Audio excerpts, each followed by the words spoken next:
નમસ્કાર, આપ જોઈ રહ્યા છો નેશન પ્લસ ન્યૂઝ. હું છું આપની સાથે હિરલ પંડ્યા. જૂનાગઢના ઘરેણું અને નવાબી કાળના સંગીત વારસાને આજે પણ ધબકતો રાખનાર 80 વર્ષીય વરિષ્ઠ તબલાવાદક હાજીભાઈ મીર, જેઓ લોકજીભે હાજી રમકડું તરીકે વિખ્યાત છે, તેમને રાષ્ટ્રપતિ દ્રૌપદી મુર્મુના વરદ હસ્તે દેશના સર્વોચ્ચ નાગરિક સન્માનો પૈકીના એક એવા પદ્મશ્રી એવોર્ડથી સન્માનિત કરવામાં આવ્યા છે. જૂનાગઢની ધરતી પર નવાબી કાળથી સંગીતની સાધના કરનાર મીર પરિવારના વારસદાર હાજીભાઈ મીરને ભારત સરકાર દ્વારા પદ્મશ્રી એવોર્ડની જાહેરાત કરવામાં આવી હતી. ગઈકાલે સાંજે નિયત સમયે નવી દિલ્હી ખાતે રાષ્ટ્રપતિ ભવનના દરબાર હોલમાં તેમને આ પ્રતિષ્ઠિત સન્માન એનાયત કરાયું છે.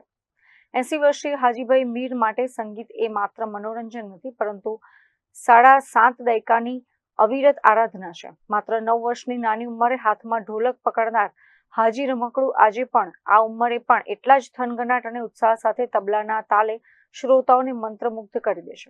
હાજીભાઈને સંગીત અને લયબદ્ધતા લોહીમાં અને વારસામાં મળ્યા છે. તેમના દાદા અને પિતા પણ જૂનાગઢના નવાબના સમયમાં રિયાસત માટે શાહી તબલાવાદક તરીકે સેવા આપતા હતા. તે કાળના વારસા અને કલાને હાજીભાઈએ આધુનિક સમયમાં પણ અદ્ભુત રીતે જીવંત રાખી છે. સોરઠના પરંપરાગત લોક સંગીતના ઢાળ હોય કે શાસ્ત્રીય સંગીતની અઘરી કડીઓ, બંને વિષયો પર તેમનું પ્રભુત્વ અને પકડ અજોડ માનવામાં આવે છે.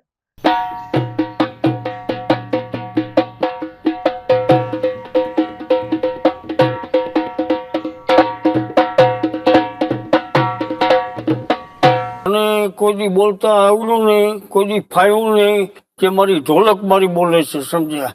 એને માણસો ઓળખે છે, એના હિસાબે હાજી રમકડું કહે છે. સાહેબ કસમ તારા કરતા આ છોકરો વધે એમ છે. તો મારો બાપો કે તમે રાખો. મારું જે પદ્મશ્રી એવોર્ડ માટે જે મને જે આપ્યું છે સાહેબ, મારું જીવન મારું ગજ થાય છે સાહેબ.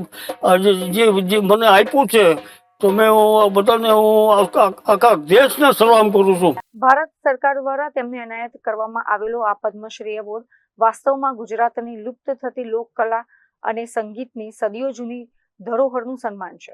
આ સમાચાર જૂનાગઢમાં વહેતા થતા જ સોરઠના કલાપ્રેમીઓ, લોક સાહિત્યકારો અને સંગીતજ્ઞોમાં ભારે હર્ષોલ્લાસ વ્યાપી ગયો છે અને ગરવા ગિરનારની ગોદમાં કલાનો વધુ એક સુવર્ણ ઇતિહાસ લખાવવા બદલ શુભકામનાઓનો વરસાદ વરસી રહ્યો છે. Bureau report, Nation Plus News, Junagadh.